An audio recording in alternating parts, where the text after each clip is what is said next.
Hello, my snarky sweethearts. r/ProRevenge has entered the chat, and Karma's got receipts. Let's dive into the first one.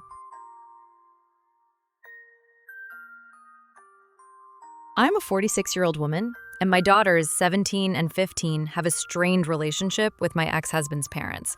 His father, 78 male, and his mother, 80 female. My ex passed away in an accident last year, and we have had some major family drama since due to his cheating and him leaving 2 boys, born with his affair partner, now orphaned. She also passed away. Part of the drama has been my ex-in-laws trying to get custody of my daughters, and also trying to live with us. The first one we are going to court over. The second one will never happen. Where we live, there is a weekend market with fresh produce, eggs, meats, and other products straight from farmers. This week was extra special since it was my youngest daughter's birthday. Since her party is later in the month, I decided to give her a budget and set her loose on the market to get whatever she wanted, mostly chocolate and sweets, which means after an hour, I did start getting worried. And just before I called her, she called me. She was crying, saying some weird people had cornered her. I ran to her with my oldest daughter to find 6 older women berating my daughter for being unchristian, for refusing to spend time with her paternal grandparents, or for not wanting to be a good big sister to her poor orphaned baby brothers. My daughters are the ones that found out about my ex cheating and the babies, so they are not fond of the kids. It is trauma, and they are working with a therapist.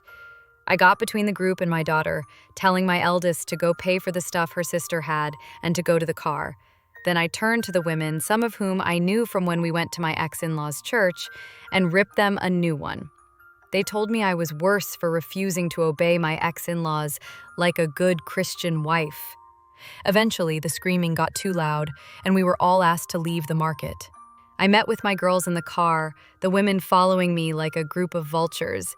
I managed to get in the car and drive away. After my girls went to bed, I got online to talk to another member of that church that I am on good terms with. I told him about what happened, and after he apologized, he told me what was going on. My ex-mother-in-law posted this massive story in the church's Facebook group about how horrible my daughters and I are, how we are leaving them homeless and penniless. They inherited my ex's personal bank account and his life insurance, and how my daughters do not even talk to them. She also accused us of being the reason she lost her grandsons. The boys are now living with distant relatives of my ex-husband. Basically, it was a sob story worthy of a Hallmark movie. And of course, they were getting all the love and support from the more extreme members of their church. This church and its members are a bit annoying, especially with LGBTQ+ topics, but they have a small saving grace. They are incredibly strict about cheating. It is a big no-no, whether from a husband or wife equally. Now, how did she get around blaming me for the affair children without exposing the cheating? She claimed the other woman was our surrogate, since I was unable to have more children. Then said I did not want the babies because they were boys, which is absolutely disgusting to be accused of. Well, I decided it was time to clean up this mess, and since I was mid-divorce when my ex died, I had all the evidence needed. And since the divorce was not completed, I do not have any legal ramifications for releasing all the evidence. I was off the next day and went to a print shop to get copies of all the delightful pictures of my ex cheating, his text conversations with his affair partner, the ones with his parents confessing to his cheating and supporting him, my ex-in-laws harassing me about the divorce and my coup de grace, all the emails and text messages of them bullying my daughters about their baby brothers. In one of them, they call my daughters bastards and tell them it was their fault their father died since they told me about the affair and I began the divorce. This one was literally 2 days after my ex died. I paid extra for all of this to be printed in beautiful, high-quality paper. Then, when I got home, I sat down for hours to make delightfully personalized binders. They looked like the little prayer song packets the church gives for everyone to take to sing hymns. The first picture when opening the binders was my ex and his side woman making out in our living room. Their faces are easy to discern, and the girl looks nothing like me, different skin tone and hair color. Underneath, I wrote, ex-husband's name and affair girl's name, love story. I took them to the church before service. There is a desk in the back with the songbooks for people who need or forget their own, and they never check them. The gossip mill was quick and harsh. The names my ex and his affair partner got called in the Facebook group were so bad, the pastor himself had to get involved just to keep things relatively PG-13.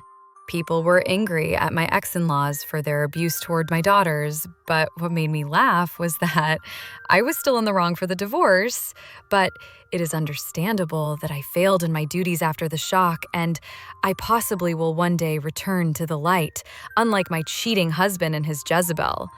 They used another word I cannot use here, I imagine. I got 2 apology letters in the mail for my girls and an invitation to join the church for support. As for my ex-in-laws, they got shamed into leaving the church. My ex-mother-in-law made a post on her wall about how alienated she feels and how no one cares for the elderly anymore, how she wished her great son was still alive since he would have taken care of her and her husband. With what money, I do not know since I was a breadwinner. Explanation on the will. My ex-husband had a will that named his parents as beneficiaries. As far as I was aware, he had told me he had named our daughters, not them. I never pushed for me to be the beneficiary, as my own will has my daughters as the beneficiaries, not him. I don't even know where to start with this mother-in-law. I get secondhand embarrassment just thinking about how hard she committed to that Hallmark Facebook fantasy. I mean, I've seen some manipulation in my day, but this woman straight up recruited an entire church squad to guilt trip a teenager. All because her lies weren't landing the sympathy she wanted. And let's talk about those lies. A surrogate? Really? I had to reread that part 3 times. I couldn't have more kids, so my husband secretly arranged a side woman? What kind of biblical soap opera is this? Honestly, I think the part that made me laugh the most was the reaction from the church. The moment those binders dropped like divine receipts, the entire congregation turned faster than a free potluck line. And her follow-up post? Nobody cares about the elderly anymore. Ma'am, no one cares about manipulators who weaponize religion to bully grieving kids. I'm proud of OP for going classy with her revenge. No yelling, no drama, just the facts, printed in high-quality glossy paper. Chef's kiss. What about you, Snarks? Ever witnessed someone spin a lie so wild it crashed and burned in full public view? Spill the tea in the comments. I'm grabbing popcorn.